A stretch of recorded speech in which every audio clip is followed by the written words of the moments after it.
Okay. I think I am live. Encoding overloaded. I don't know what that means, but we're going to try it out. Welcome to this live stream. This is partially a test because I haven't done a lot of live streaming before, and I want to make sure it's working before Saturday when I'm doing a live stream for realsies. Yeah, so let's see here. It's not showing.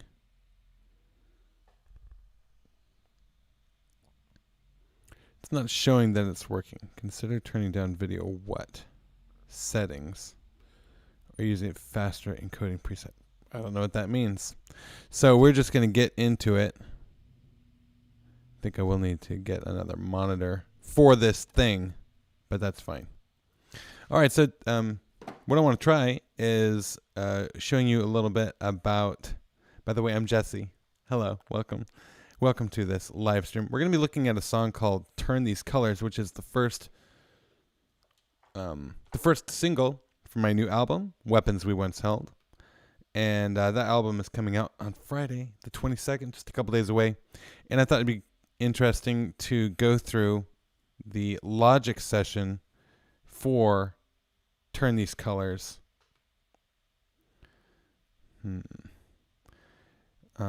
And show you a little bit about why it is such a kick-ass song. Do you know what I mean? So we're going to try it out. Cool. So, yeah, so hopefully this works. Let's get into it. Okay, so here it is. This is the full beans. And we've got, actually, if I zoom all the way out, you can't even really see everything. There's a lot going on. And let me just start by introducing you to how I go about organizing songs in Logic. I use Logic Pro to do all my recording and producing in, and I love it. It's really great, and I'm pretty facile with it at this point. I've been using it for a long time. I guess over 10 years. Yeah, I've dabbled in it for over 10 years, and I've used it seriously for 6 or 7. So I do know it pretty well. Really, really enjoy it. I used to use Logic. Man, the first version of Logic that I used was like Logic 7 Studio, and it was not great. So I've got everything set up. I like to color code guitars as red, bass is orange. This is actually the wrong color, orange, but there, that's better, I guess. Vocals are yellow. And I usually do lead vocals, which are right here in bright yellow, and then backing vocals in like more of a muted gold or something like that. So these are all backing vocals here. And then I have, so this is interesting. I've got all my synth and keyboards are always green, and like strings are some variations on green. So green is kind of like my auxiliaries or extra keyboard stuff. Except for this guy right here is a keyboard sound, which we'll get into later. And this is actually a synth that's doubling a guitar part.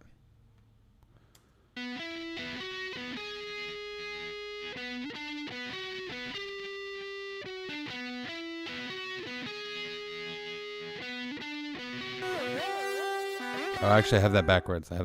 It's a guitar that's doubling a synth part. There we go. Okay. All right, sorry, I had that backwards. So the red is a guitar part, but it's in the synthesizer section because it's doubling this part right here. Okay, we'll get to that later. And then drums and percussion are blue, and I have I think I must have done some automation on this. No, I didn't. I don't know why that's there. This is a some sort of reverb, and I don't know why it's there. This we don't need because that's a mixing situation. Anyway, that's how it's set up. This is actually pretty boring setting, a pretty boring song because there are no tempo changes and no time signature changes. It's in E-ish, and my arrangement is up here, and it's just verse, chorus, bridge, chorus, outro. Pretty straightforward, and that's kind of why I chose it as the first single for this album. So I'm going to get rid of this. Boop. Goodbye. We don't need to know about that. Actually, I do. I don't need to know about the signature or the tempo. So let's get into this. If you don't know the song, this is how it starts.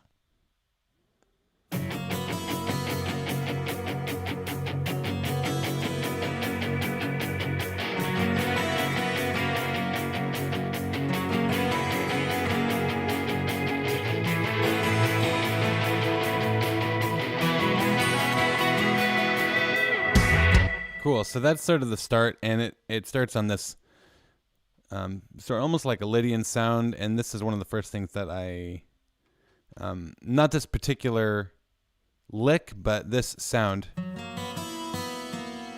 was the first thing that I had as the idea for the intro of the song, for the first part. And that little lick is played throughout the song at different points, and it's usually played by the acoustic guitar. So here it is. And this, I've done some special goodies on it. Put a little reverb on that thing, which sounds like this. Very spicy reverb, and a really crisp sounding guitar sound there. The one of the things I really like about this intro is this ambient guitar, which is sort of wafting around in the background. It sounds like this.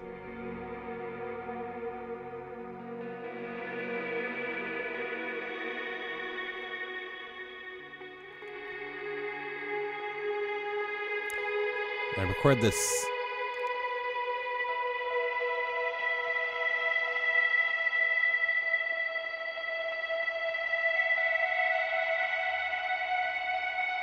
Yeah, I recorded that so long ago, I do not remember what it sounds like before the effects. So let me turn off the effects and see what is going on here.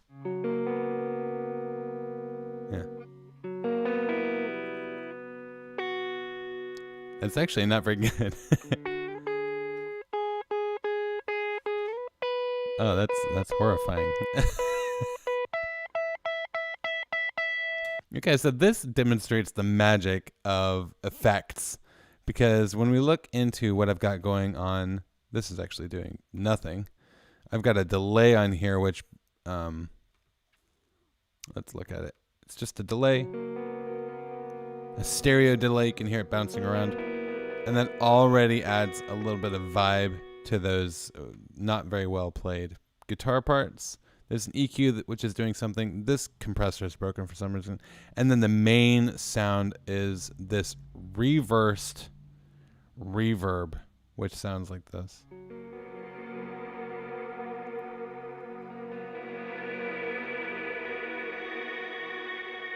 Okay, it's a really, really thick sound. It's got a long decay on the end. And you know, I said reversed, but I don't see, I thought it was a reversed. It must be just, it sounds like it's reversed because it's almost all that wet signal, that wet reverb signal. Anyway, that reverb adds so much to the sound and gives it this nice ambient quality, which when you bring it in with the other guitars, it sounds really nice. Cool, there's this little lick right in here, if I could find it. Where'd you go? It's got to be here. I like that. That's cool. Heavy lead, got some delay on it. Add a little bit of crunch, and then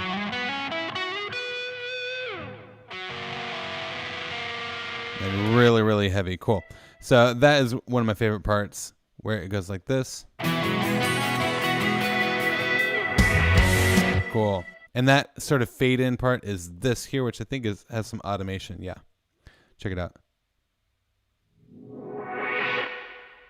Really, really quick sort of bridges in and leads into that first big drum hit.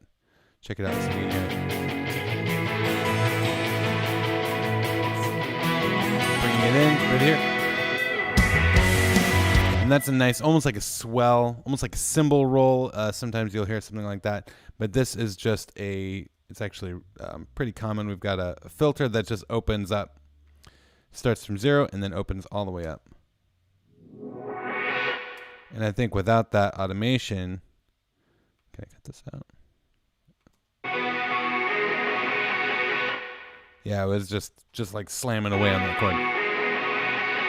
Cool, and then we're into, I'm going to leave that on because I like that. Then we're into the rest of the intro here. Cool, bass is jumping in there as well. And this bass is basically, I've got a direct sound and a grit sound, which I think just has some overdrive on it. Pretty basic.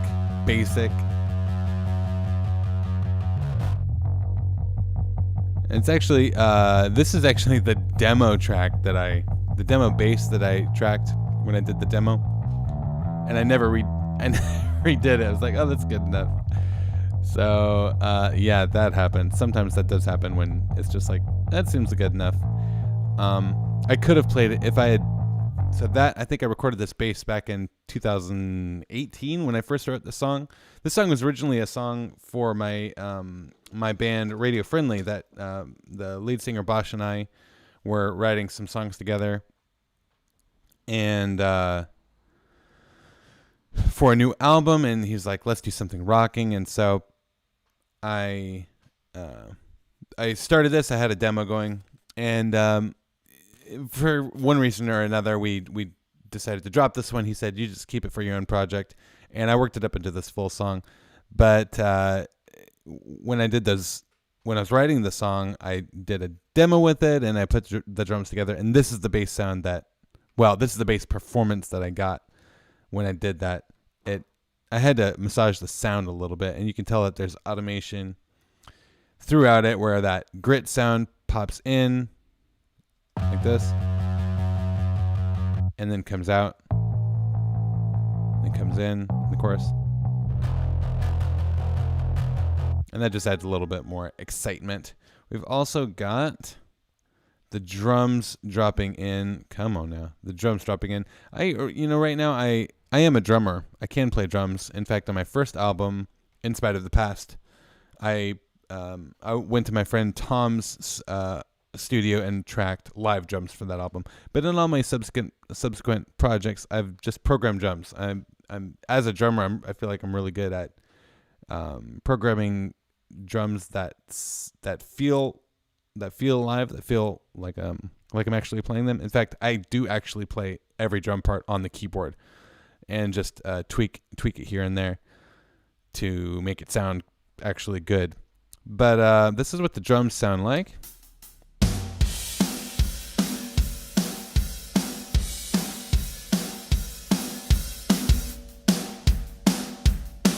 Sound pretty good. Pretty slamming.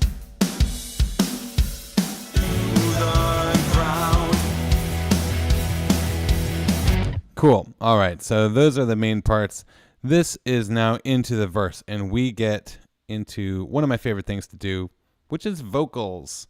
I used to be really self-conscious about my vocals, and then when I did my first album, I was just like, just screw it. I'm not going to have somebody else sing my songs. I'm just going to do it, and it's going to be the way it is. And I just sort of had to become okay with how my voice sounded. I do have, I have a bit of a lisp, and that comes out, I think, especially on recordings if I'm not careful. And for a long time, I was really self-conscious about that. And actually, one cool thing about recording music the last few years is that things like that, my singing voice, my speaking voice, I've come to accept how I sound, and it's just who I am, and it makes me me. So that's kind of a cool thing. If we're looking at this lead vocal, which we are now, I have one main vocal, which is here. I ran for far too long. And then I've got a bunch of doubles. So I did a lot of doubles on this one. I think on this project, on this whole project, tons of doubles in both the lead vocal and the backing vocal. And this is what it all sounds like. I mean, you can see I've got them panned everywhere and stuff. I ran for far too long. And that just adds a lot of width. I think that's a really classic production technique. I ran for far too long. And this is a pretty aggressive vocal. And I've got some little guys in between. I used to, when I first wrote this, I was doing all of this in one take. And these little in-between parts are have some effects on them, and it sounds like this. I ran for far too long, thinking that I was strong. I found and that little side part, that little side part right here, thinking that I was strong, again is doubled. Thinking that I was strong, thinking that I was strong. Good. We've got some compression. We've got an overdrive on both of them. Looks like I tried a bit crusher and didn't like it. And then just a simple echo on both of those. And without all that stuff, it sounds like this. Thinking that I was strong. Which is just very, very, very dry. Thinking that I was strong. Cool. And then you add that other good stuff in there. It sounds like this. Thinking that I was strong. Cool. The hard way I was wrong when I was knocked down to the ground. I love harmonies. I love harmonies. I love singing them. I love listening to them. And this is what that part sounds like.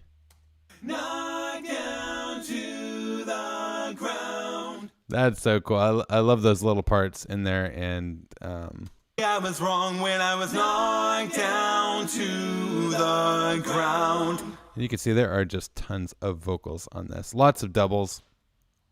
Panned all over the place. And they just really add a lot of life to those big parts. So all together, when we hear that, it sounds like this. I found out the hard way I was wrong when I was knocked down to the ground. Cool. And then we've got more of the same second part.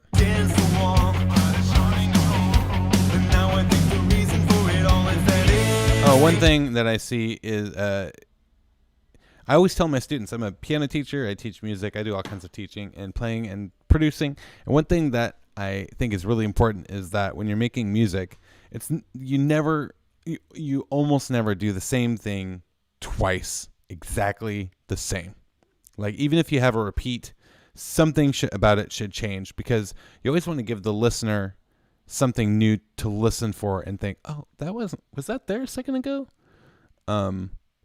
That's new. So I wonder what's going to happen the next time I hear that. And the other part of the flip side of that is that as a performer, I don't like playing music myself that's exactly the same time after time, like really repetitive. I like to change it up and make it exciting for me as a performer. So for both of those reasons, I try to add, even if there's a repetitive moment or a section that repeats in exactly the same way, I'll try to change something about it so that it's interesting for the listener, especially in this, since it's a recording. So you can see I add this guitar part in halfway through that verse. Sounds like this.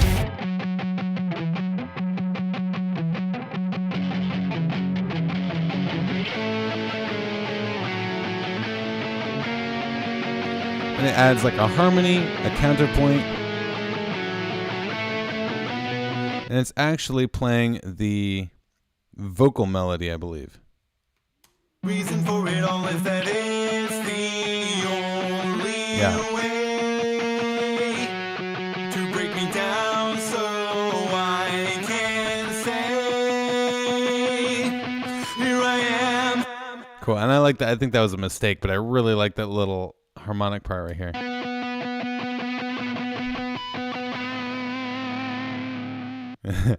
Cool. This project, I've really become a lot better at playing guitar. I think that was a mistake. That was just a happy accident, and it sounds really cool in the full mix. But just adding that little extra weight to the vocal melody really adds weight to it. There, it looked like there used to be a bright pad here. I don't know what happened to that pad. I miss you, pad. I wish you were still there. We do have an organ, which I don't think is doing very much. Oh yeah. Just giving a little bit of harmonic emphasis right here. I was wrong when I was locked down. You hear it? No, I don't hear it either. Okay, so we got that. And this next part is a little more exciting in the organ.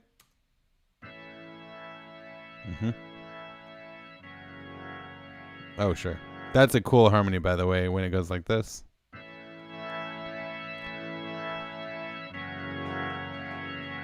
Yeah.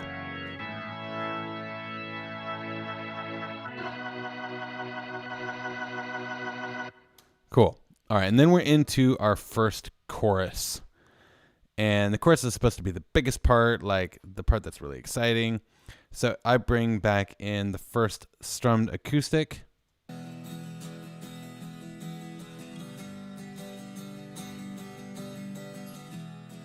Which are really quiet for some reason.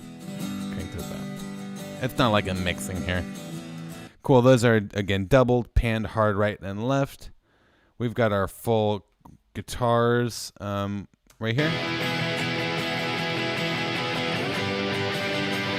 So this is something interesting. These chorus high guitars here I actually recorded for later on in the song. And then when I really liked them, I think in the second chorus, I liked them so much when I came back to the first chorus, they were gone. I was like, it's really missing something. Actually, let me play it for you without those high guitars. Check it out. Here I am, giving all of me. Now, if we add those high guitars back in, it adds a really, really nice shine, a lot of energy in the high end. Listen again. Here I am, giving all of me. Make me what you want me to be. More exciting. Yeah, more exciting. More exciting is more good. And in the chorus, we want to be really excited, right? So, what is going on in the vocals? I think less than there should be. Oh no, there's a lot. So the chorus BGVs, that's what they are. So here we are. This is what's going on in the vocals. Make me what you want me to be. Lots of reverb. Why not? Everything that you are. Everything that you are. Everything that you are. I love that part. So with the main vocal,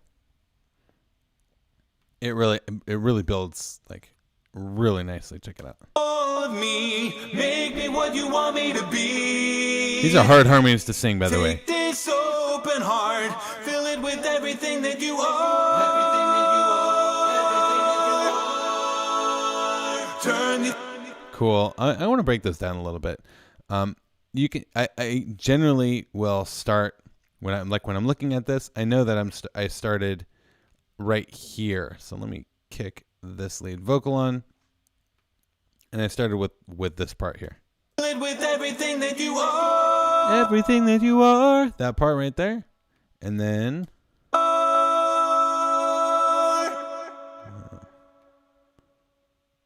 Yeah, there we go. This is the echo. Everything that you are. Turn. There we go. Everything you are. Way up there. And then I added something. There's that. And then I think we start going up from there. This part right here. Oh, actually. This part right here, nice and high. Everything that you are. Yeah, these are tuned pretty hard. I like my backing vocals to be pretty on the money. So what I usually do is I tune my lead vocal pretty loosely. My doubles, I tune pretty, I wouldn't say hard tuning, but I tune them a little more than my lead because I want my lead to be pretty natural And so I'll spend a lot of time making sure that I get really good takes so that I don't have to tune it very much. And then I just sort of massage it a little bit so that it's not totally off the wall. But then my doubles I'll tune pretty hard to keep everything nice and tight. And then my vocals, especially when they're high and sort of in the background, I'll tune them pretty well. And you can hear these are really locked in. Listen again to these. Everything that you are. Now right here we've got this really dissonant harmony right here. Everything that you are. Hear how high that is? Everything that you are. And that adds such a everything that you are. That adds such a biting sound to that. Adds a lot of tension to this harmony part, and when we put all those things together. Turn everything that you are, everything that you are, everything that you are. Turn these colors to you. Yeah, and with the whole band.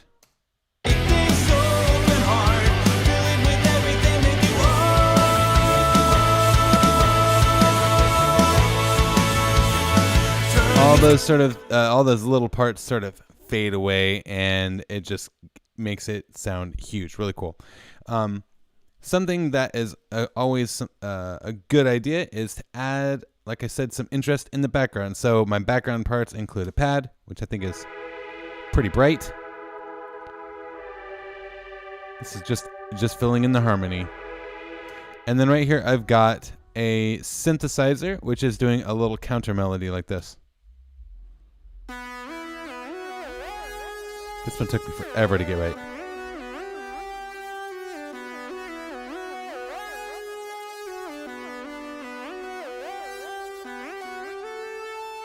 And then I'm doubling that. I think this guitar part took me a long time. Check it out.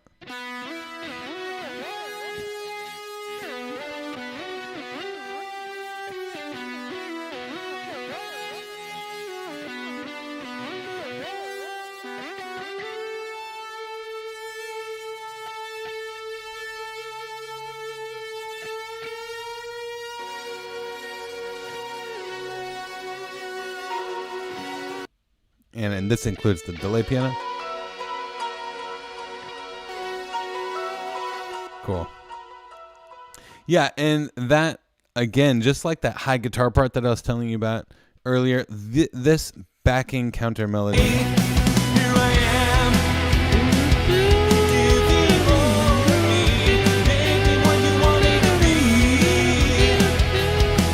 am. That adds something that, if you listen to it the fifth, the sixth time, you'll be like, oh, wait, I'm hearing something in the background there. What is that? And that's what you want. You want to keep, and that's what I want. I want to keep giving people reasons to re-listen to a song and hear new things. Maybe every time for a long time until they memorize it and just can't get enough. That is my goal. All right, so let's see what's going on in verse 2. I think it's pretty much the same. Except for, you can say, remember we in that first verse we had that additional guitar part that was playing along with the melody. Now we've got it from the beginning. So we brought it in the end of verse 1, continued it at the beginning of verse 2, and in halfway through the verse we add a harmony.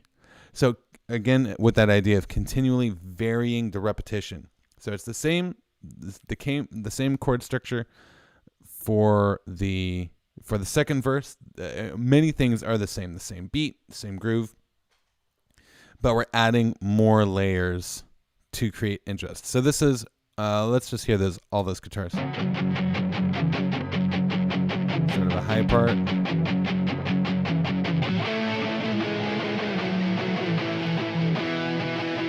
And here's the harmony.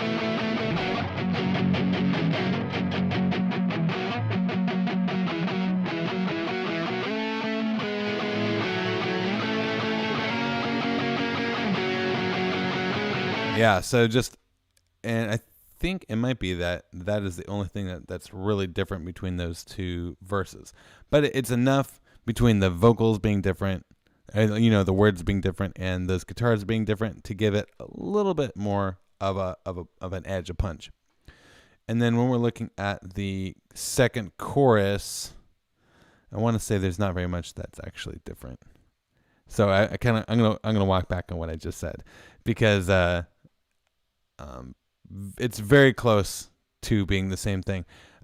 These high guitars, again, like I was talking about before, were supposed to be the new thing on the second chorus.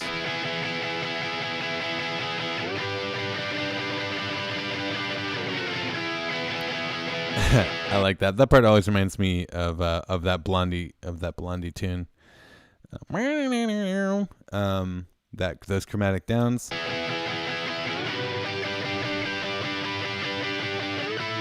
So those were supposed to be the exciting thing in the second chorus. That changed it, but I liked it so much I brought it back to the first chorus, and that's the same. So then we get to the bridge, which it has this main riff. Riff, if you can call it a riff. I'm not a heavy. I like heavy rock, but I am not. I'm not a great guitar player, so I'm getting used to a lot of this kind of stuff. So this is what it sounds like.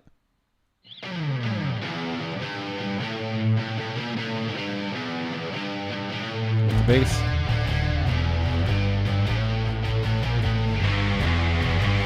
A lot of heavy guitars. I don't know what I was going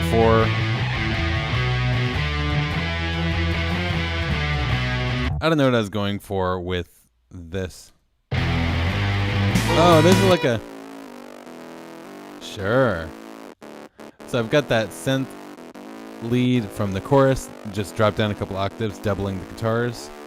Gives a little fuzziness in the low end. I love the drums in this part, though. It's such a nice groove. This solo, I wonder if they have... It doesn't have how many takes I did. I was probably out here doing that solo for at least an hour. I must have had 70 takes. And 1, 2, 3, 4, 5, 6, 7, 8, 9 comps on that. It's really not that bad for me. I'm not a guitar player. Once again, this is probably this year I've played guitar more and better than I ever have in my whole life. So this is the solo.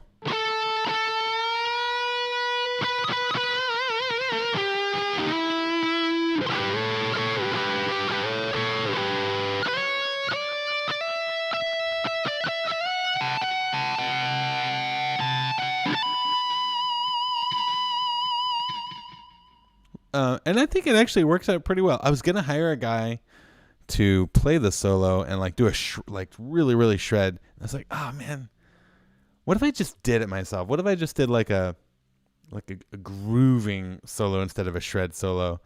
And I think it. I obviously, if I didn't like the way it turned out, I would have hired somebody to do it, who is an actual guitar player. But I do like how it turned out. I think it's pretty high.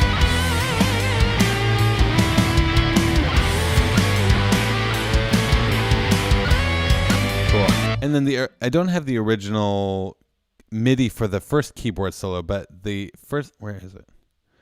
The first part is almost identical to the first, how the first synthesizer solo started. This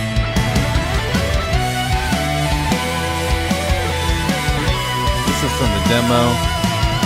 And then right here, it used to do like this really, really high, like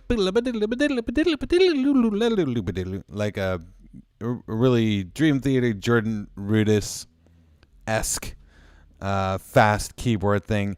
And it was kind of cool, but I was like, man, I really need to, I should tie in another song, because most of the songs on this project have like callbacks or references to other songs, and this one didn't really have that because it was one of the first that I wrote, and so I hadn't incorporated any other of the songs from the record into it because they hadn't been written yet.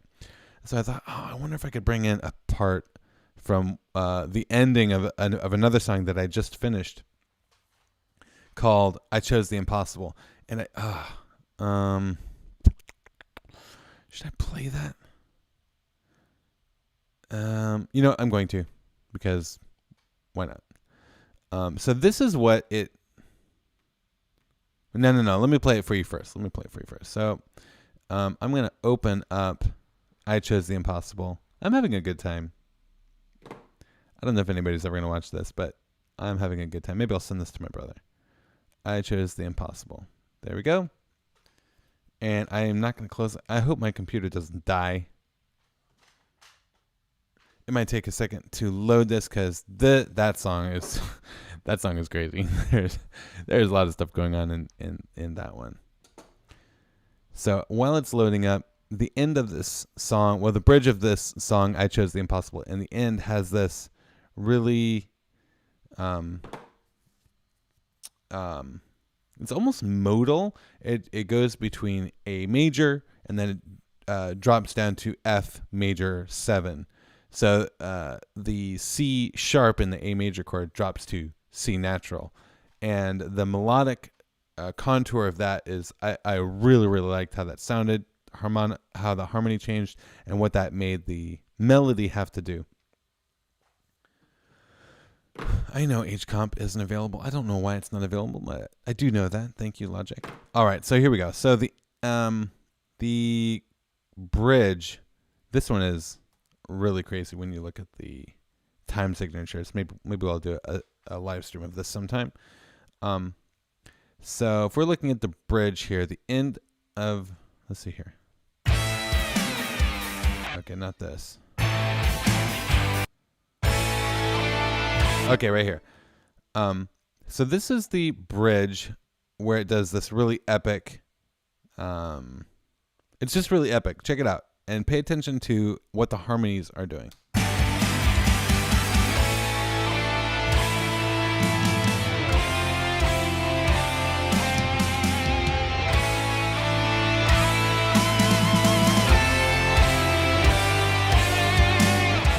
All right, so that's the basic idea. And the ending again.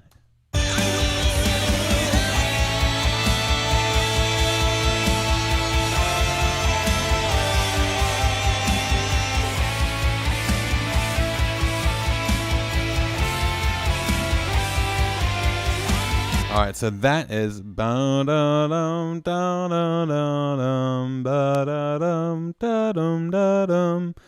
that is from "I Chose the Impossible." Don't save that. I'm sure whatever I just did was terrible. And this is how I incorporated that phrase into the solo for "Turn These Colors." As soon as it initializes the audio, we will look at it. Is my voice too low for this? It's hard to tell because nobody's here. I'm basically talking to myself, which is totally fine. I have no problem with that whatsoever. Man, I really hope that the audio is working.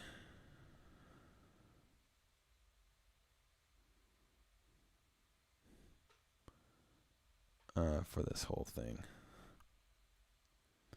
Whoa.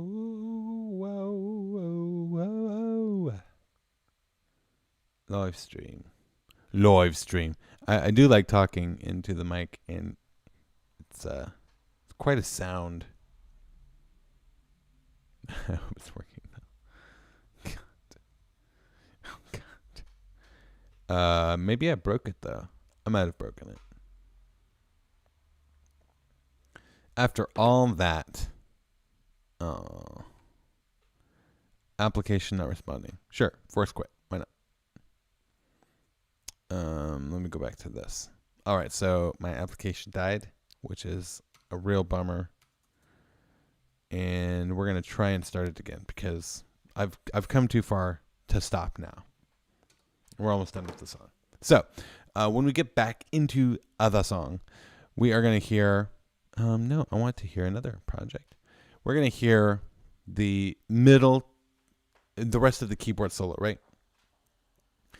And it's basically the idea of a lot of the songs in this particular project were the idea was that a lot of them would have recurring lyrical, melodic, harmonic, and thematic ideas that would pop up in one song, and then you'd hear it in another, or there'd be like a foreshadowing early in the album that would pay off toward the end.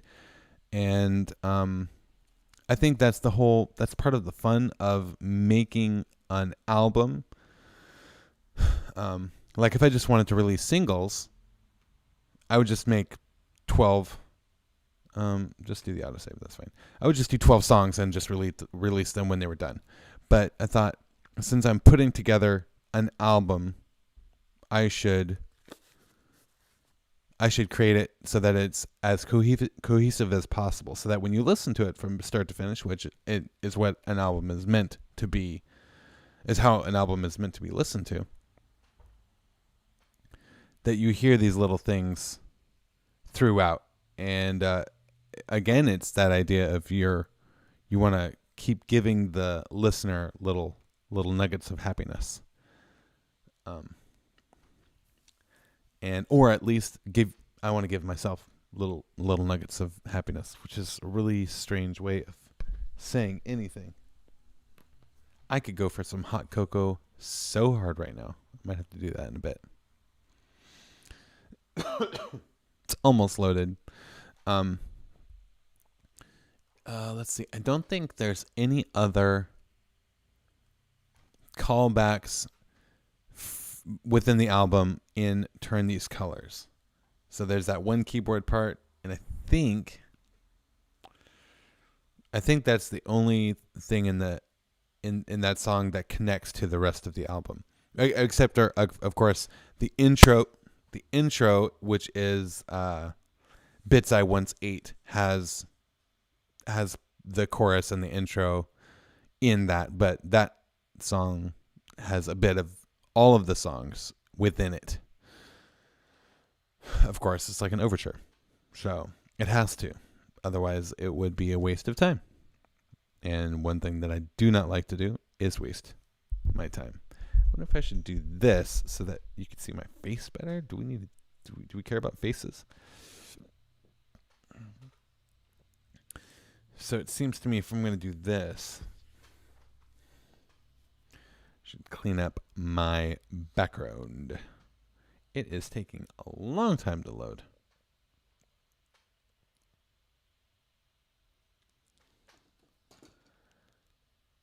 It is almost ready though. Check your Instagram while we're getting this ready. We're almost there. Almost there. Oh, there we go. HComp isn't available on your system. I do know that.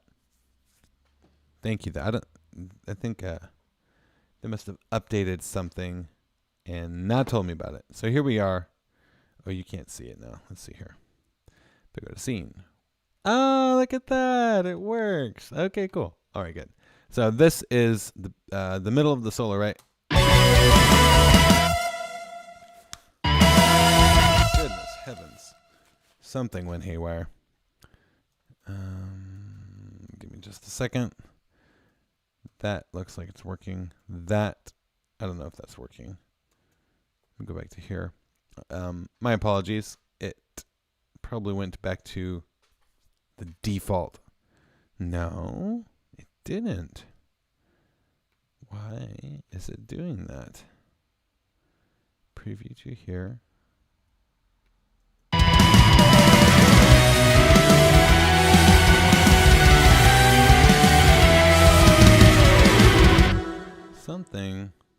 Something very strange just happened.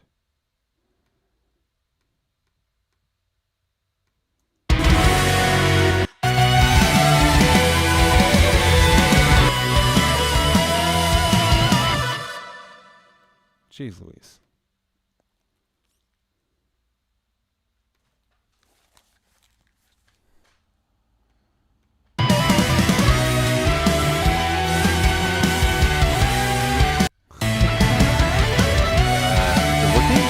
Hey, it looks like it's working. Okay. Right here.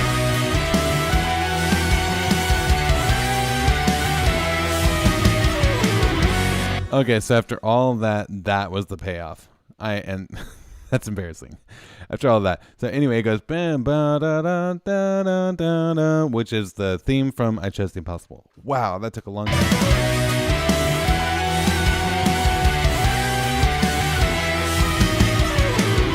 And then we have our intro lick. Here I am. That is it. Although that sounds very strange. Oh, it is jacked up somewhere. Something is messing those drums up. What could it be? What is it usually? That's gonna bother me now. It's you, enveloper.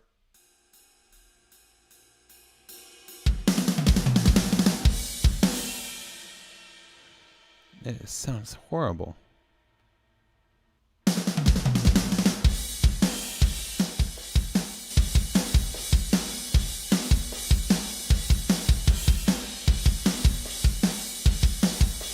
Something is totally jacked up with the drums.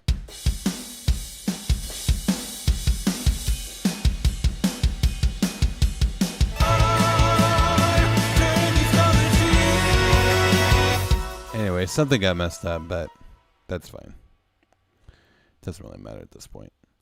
Because we are talking about how the song is built together.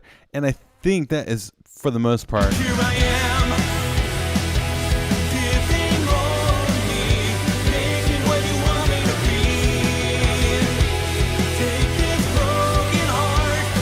Go.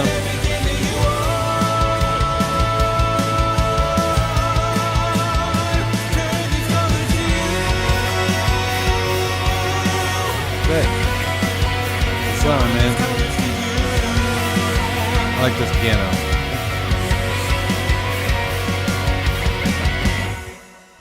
This last piano is really cool, I think. Which is just filling in those guitar parts. Right?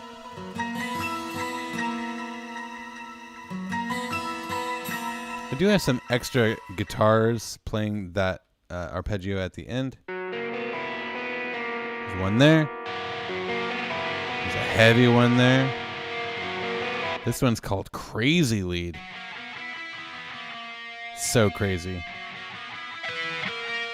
And another one. All together.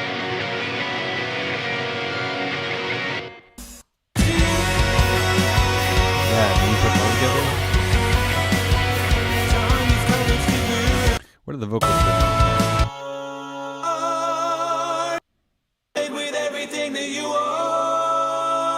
So in the other choruses, they were everything that you are, everything that you are, everything that you are, right? And this last one, we're just like everyone slamming together. Take this broken heart.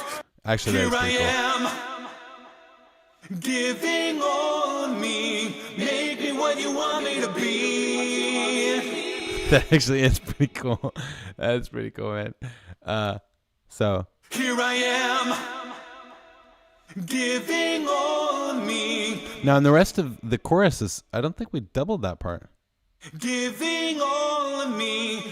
No, so that giving all of me. Here I am.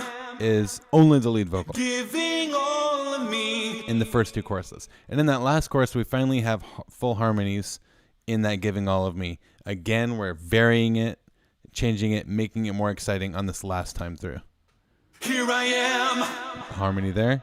Giving all of me. Make me what you want me to be. And that's the most epic version of that, I think. All of me. Make me what you want me to be. So do you hear how that earlier chorus is a little bit more down? All of me, make me what you want me to be. Let's just listen to the backing vocals here one more time. Make me what you want me to be. Right? Everything that you are, everything that you are. It's very nice, and then this last one is just more. Listen. Giving all of me, make me what you want me to be. What you want me to be. And this really dissonant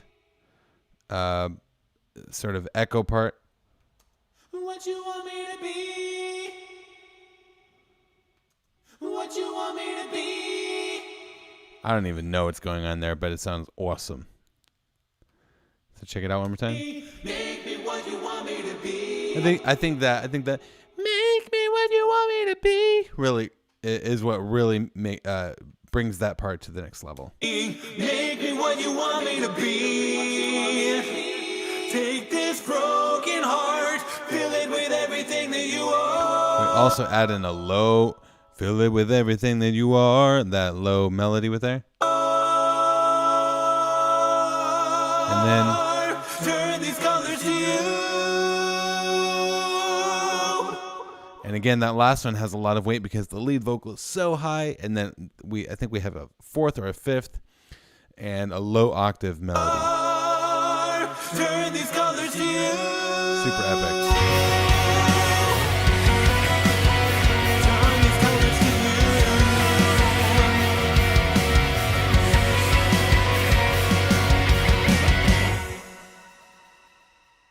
Cool.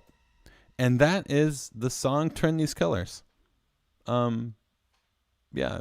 Compared to some of the other ones, there's really not a lot going on. Especially when you start talking about arrangement and like time signatures and key changes and things like that. Not to even mention production wise and elements and sound effects and things like that. Some of the other songs have a lot more going on, but this one's a lot of fun, and it's like just a straight ahead pop rocker, and it's a lot of fun. So I hope you enjoyed that. If anybody's here, a little walkthrough of Turn These Colors. Corey, if you're the only one who watches this, I hope you enjoyed it. I really do. And anyway, that's gonna do it for me. Hopefully this even worked. And yeah, I'm gonna go maybe have some hot chocolate. That sounds really good. I will see you on Friday for our album release and Saturday for another live stream because we're gonna listen to the whole dang thing. And I'll see you then.